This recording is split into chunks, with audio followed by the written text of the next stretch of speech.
Saya melalui zaman tu lah, menggunakan disket.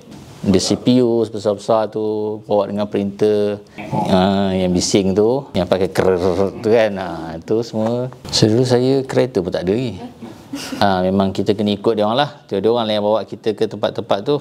Dah berdoa lah, bila nak sampai ni, bila nak sampai, kita tak tahu dah sampai ke belum, jauh ke lagi apa kan. Apa semua setengah jalan tu dia matikan lampu semua. Berjalan lah kami dalam gelap, segelap-gelapnya memang tak nampak apa. Tapi jalan tu, dia tahu jalan tu lurus lah, dia saja tu.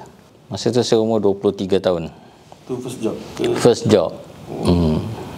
First job, dan saya tak pernah ke mana lagi. First and forever.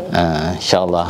Dan yalah, saya mula dekat sini. Saya bukan saja bekerja, membina kerjaya, saya membina saya punya kehidupan kat sini. Kat sini lah saya jumpa wife saya kahwin, saya beranak, dapat anak kan. So anak-anak membesar semua dengan